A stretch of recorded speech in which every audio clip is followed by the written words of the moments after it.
नमस्कार शेतकरी मित्रांनो. तर सध्या आता या व्हिडिओच्या माध्यमातून आपण हळदीचं शेवटच्या जे टप्प्यातलं नियोजन हे बघणार आहोत. शेवटच्या 45 दिवसाचं. व्हिडिओ थोडा लेट झाला, पण आमच्या इकडची जी लागवड जी आहे थोडी लेट आहे, त्याच्यामुळे व्हिडिओ थोडा लेट झाला आहे मित्रांनो. तर शेवटच्या टप्प्यामध्ये कोणकोणती खतं द्यायची आहेत, कोणकोणत्या हार्मोनचा वापर आपल्याला पिकामध्ये करायचा आहे, कोणकोणत्या बॅक्टेरियांचा वापर करायचा आहे, हे सर्व काही माहिती आपण आता या व्हिडिओच्या माध्यमातून बघणार आहोत. तर सर्वप्रथम आपण हे व्हिडिओ सुरू करण्याच्या अगोदर पहिल्यासून काही गोष्टी जाणून घ्या मित्रांनो.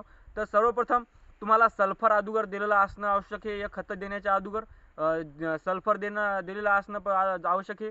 मॅग्नेशियम दिलेलं असणं आवश्यक आहे आणि कॅल्शियम दिलेलं असणं आवश्यक आहे. कारण हे दिल्याच्या नंतर तुम्हाला हे खतं द्यायचे आहेत मित्रांनो. आपण अगोदरच्या सुद्धा व्हिडिओमध्ये सांगितलं होतं, कॅल्शियम, सल्फर व मॅग्नेशियम हे 3 घटक तुम्हाला दुय्यम अन्नद्रव्य जे आहेत अगोदर देणं गरजेचे आहेत. आता हे दिले असतील असं धरूनच मी हे पुढचं नियोजन तुम्हाला सांगत आहे. तर या व्हिडिओच्या पुढच्या नियोजनामध्ये काय काय द्यायचं आहे हे सर्व काही माहिती आता आपण बघूया टप्प्याटप्प्याने काय काय द्यायचं आहे. आता ही माहिती जी आहे आपली 45 दिवसाचं शेवटचं 45 ते 50 दिवसाचं नियोजन असणार आहे मित्रांनो. तर या नियोजनामध्ये तुम्हाला काटेकोरपणे नियोजन करायचं आहे. कारण या शेवटच्या टप्प्यामध्ये तुमचं 20% उत्पादनामध्ये 20 ते 25% उत्पादनामध्ये वाढ करणारं हे जे नियोजन आहे हे आहे. त्याच्यामुळे तुम्हाला हे शेवटचं नियोजन जे आहे काटेकोर करणं जरुरीचं आहे. आता याच्यामध्ये कोणकोणते खतं घ्यायचे आहेत याच्याबद्दल जर सांगायचं झालं तर सर्वप्रथम आपण जे हळदीला जे आहे आपलं 05234 किंवा 4247 या 2 ग्रेड मधून एक खत तुम्हाला घ्यायचं आहे. जर तुमची जमीन जर जास्त पीएच जर असेल किंवा कमी पीएच जर असेल तर तुम्हाला 4247 हे खत जे आहे हे घ्यायचं आहे. आणि तुमचा जर पीएच जर मेंटेन असेल, जसं जे सामुजाला लागतो तो जर पीएच जर असेल तर तुम्ही 05234 हे खत जे हे घ्यायचं आहे. आता 05234 घेताना तुम्हाला काय करायचं आहे मित्रांनो, तुम्हाला सर्वप्रथम पहिली ड्रिचिंग आता सांगतो तुम्हाला. तर पहिल्या ड्रिचिंगमध्ये तुम्हाला 6 किलो 05234 घ्यायचं आहे किंवा 4247 जर घेतलं तर तुम्हाला 2.5 किलो 4247 घ्यायचं आहे. आता 05234 6 किलो घेतल्याच्या नंतर या दोन्हीतून एक घ्यायचं आहे तुम्हाला, 05234 किंवा 4247. आता 05234 जे हे 6 किलो घ्यायचं आहे आणि त्याच्यासोबत तुम्हाला मायक्रोन्यूटन घ्यायचे आहेत. तर मायक्रोन्यूटन देणं अत्यंत आवश्यक आहे मित्रांनो. कारण या मायक्रोन्यूटनमुळेच आपल्या शेंगामध्ये जे साईज करण्यासाठी मदत जे हे मायक्रोन्यूटन करत असतात, त्याच्यामुळे मायक्रोन्यूटन देणं अत्यंत आवश्यक आहे. तर मायक्रोन्यूटन तुम्हाला द्यायचे आहेत 2 ते 3 किलो तुम्हाला या ड्रिचिंगमध्ये घ्यायचे आहेत मित्रांनो. मिलांज किंवा रेमेडी या दोन्हीतून एक कोणतेही चांगल्या प्रकारचे मायक्रोन्यूटन तुम्हाला सूक्ष्म अन्नद्रव्य जे आहेत हे घ्यायचे आहेत. आता मायक्रोन्यूटन घेतल्याच्या नंतर याच्यामध्ये काय घ्यायचं आहे जेणेकरून साईज वाढवण्यासाठी अजून मदत करणार आहे.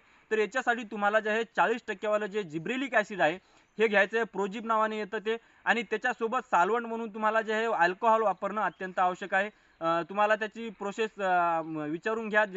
वापरण्याच्या अगोदर तुम्हाला जे आहे दारू जे आहे, आपली देशी दारू जी आहे, ज्याला अल्कोहोल आपण म्हणतो, त्याचा वापर तुम्हाला करणं जरुरीचं आहे.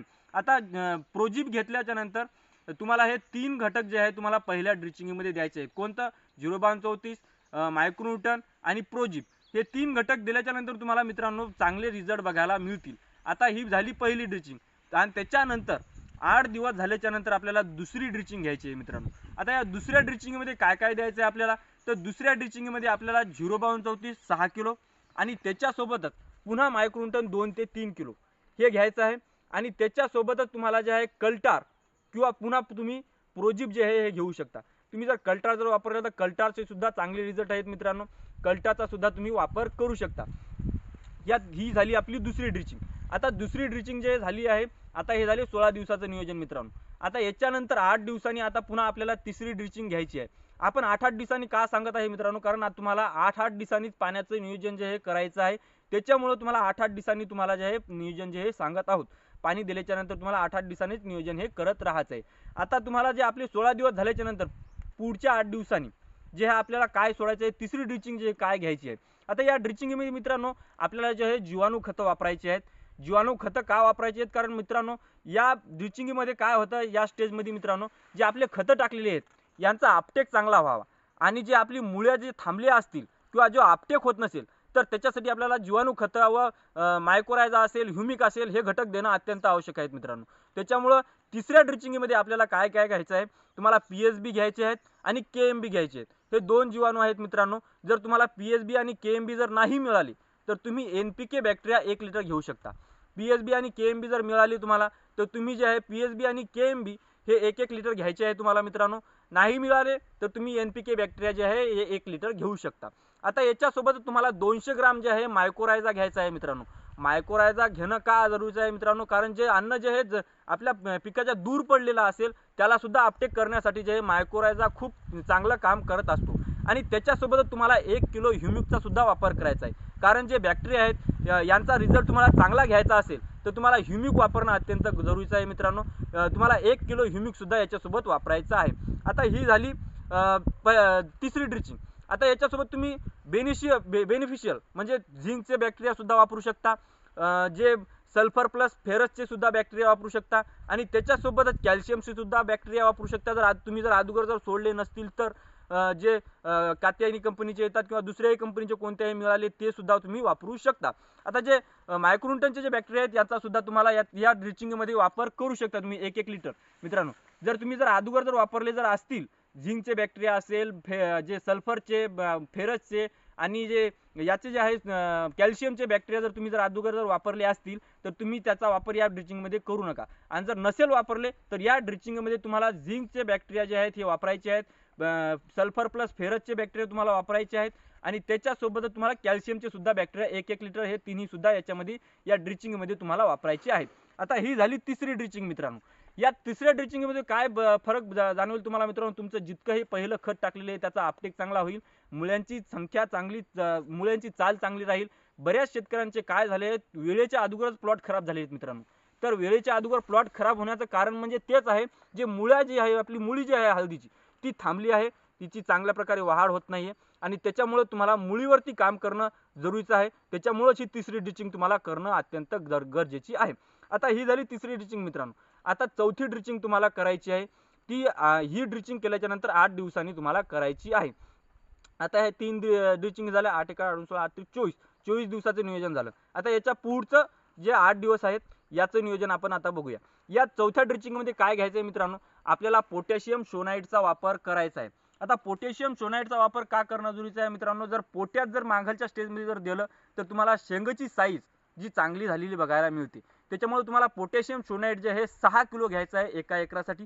आणि त्याच्यासोबतच तुम्ही जे सुपीक आहे हे जे आहे तुम्हाला 1 लिटर घ्यायचं आहे. सुपीकचा वापर तुम्हाला 1 लिटर करायचा, ज्याच्यामध्ये जिब्रिलिक असतं जे फास्ट काम करतं ते तुम्हाला घ्यायचं आहे आणि त्याच्यासोबत मायक्रोन्यूटन सुद्धा असतात सुपीकमध्ये, तर त्याचा तुम्हाला 1 लिटर वापर करायचा आहे. याच्यासोबत काय काय घ्यायचं आहे, पोटॅशियम शोनाइड आणि सुपीक. तुम्ही जर सुपीक जर नाही मिळालं तुम्हाला तर तुम्ही होशी म्हणून सुद्धा येतं त्याचा सुद्धा वापर करू शकता शेवटच्या स्टेजमध्ये. आता ही झाली चौथी ड्रिचिंग. आता चौथी ड्रिचिंग झाल्याच्या नंतर आपल्याला 5वी ड्रिचिंग त्याच्यानंतर 8 दिवसांनी करायची आहे. आता 8 दिवसांनी 5वी ड्रिचिंग करायची आहे मित्रांनो. तर या ड्रिचिंगमध्ये तुम्हाला पुन्हा जे पोटॅशियम शोनाइड जे आहे हे 6 किलो घ्यायचं आहे आणि त्याच्यासोबतच तुम्हाला जे आहे जे सुपीक आहे हे पुन्हा 1 लिटर घ्यायचं आहे. तुम्हाला का मी 8-8 दिवसांनी का सोडायला सांगत आहे मित्रांनो, कारण बऱ्याच जागेवरती काय होतं की सर्व एकसारखं औषध जे आपलं सोडलं जात नाही, की बाबा दुसऱ्या वारीन त्या जागेवरती गेलं पाहिजेत आणि शेंगाची क्वालिटी जी आहे ही 1 नंबर झाली पाहिजे. त्याच्यासाठी आपण जे आहे 2 टप्प्यामध्ये जे हळदीला जे आहे हे खतं जे आहे हे देत असतो. त्याच्यामुळं 5व्या ड्रिचिंगमध्ये तुम्हाला पोटॅशियम शोनाइड घ्यायचं आहे 6 किलो आणि 1 लिटर सुपीक घ्यायचं आहे. ही झाली 5वी ड्रिचिंग. आणि आता शेवटची ड्रिचिंग जे 6वी ड्रिचिंग आता सांगत आहोत मित्रांनो, ही ड्रिचिंग झाल्याच्या नंतर 8 दिवसांनी ही 6वी ड्रिचिंग घ्यायची. आता ही ड्रिचिंग केल्याच्या नंतर आपल्याला जे आहे आपल्या हळदीचं पाणी तोडायचं आहे. त्याच्यानंतर तर ही ड्रिचिंगमध्ये काय काय घ्यायचं आहे, याच्यामध्ये तुम्हाला जे आहे KMB हे जीवाणू जे आहे त्यांचा वापर करायचा आहे. KMB घेतल्याच्या नंतर तुम्हाला याच्यासोबत दुसरं ह्युमिक जर घेतलं ह्युमिक सुद्धा घेऊ शकता, नाहीतर दुसरं काही सुद्धा घेतलं नाही तरी चालेल. पण KMBचा वापर तुम्हाला शेवटच्या ड्रिचिंगमध्ये जे आहे करायचा आहे. आता ही KMB दिल्याच्या नंतर तुमचा जे पोटॅश आहे, जितकाही पोटॅश तुम्ही जमिनीमध्ये टाकलेला आहे तो सर्व काही अपटेक होतो आणि त्याच्यामुळे तुम्हाला चांगले पोटॅशचे रिझल्ट बघायला मिळतात. कारण पोटॅश जे आहे हा हालचाल करत नाही आणि त्याच्या जीवाणूमुळे जे आहे जे चांगल्या प्रकारचे रिझल्ट तुम्हाला बघायला मिळतात. आता ही झाली शेवटची ड्रिचिंग मित्रांनो. आता ही शेवटची ड्रिचिंग केल्याच्या नंतर तुम्हाला पाणी जे आहे आपल्या हळदीचं हे तोडायचं आहे. त्याच्यानंतर तुम्हाला हळदीला पाणी द्यायचं नाही. तुमच्या हिशोबाने जे आहे महिन्यानी किंवा 2 महिन्यांनी तुम्ही तुमची हळदीचं जे आहे जमिनीतून काढू शकता. तर याच्या अगोदर काढण्याच्या अगोदर तुम्हाला पाण्याचं नियोजन थोडं सांगतो. तुम्ही जर महिन्याच्या अंतराने जर मोकळं पाणी जर या शेवटच्या स्टेजमध्ये जर दिलं, जे पाणी आपण तोडण्याच्या अगोदर, तर तुम्हाला जे हे हळदीचं उत्पादनामध्ये वाढ झालेली बघायला मिळते 5 ते 10%. तर तुम्ही मोकळ्या पाण्याचं जर ठिबकण्या जर देत असाल आणि तुम्ही जर मोकळ्या पाण्याचा जर विचार जर केला, तर उत्पन्नामध्ये थोडीशी अजूक वाढ तुमच्या बघायला मिळते. तर त्याच्यामुळे तुम्ही मोकळं पाणी जे शेवटचे 2 पाणी जे हे मोकळे तुम्ही देऊ शकता. ड्रिपने सुद्धा पाणी देणं चालू ठेवा आणि मोकळं सुद्धा पाणी द्या. तर हा व्हिडिओ कसा वाटला कमेंटमध्ये नक्की सांगा आणि चॅनलला सबस्क्राईब करायला विसरू नका. तर पुन्हा भेटूया एका नवीन व्हिडिओसोबत. धन्यवाद.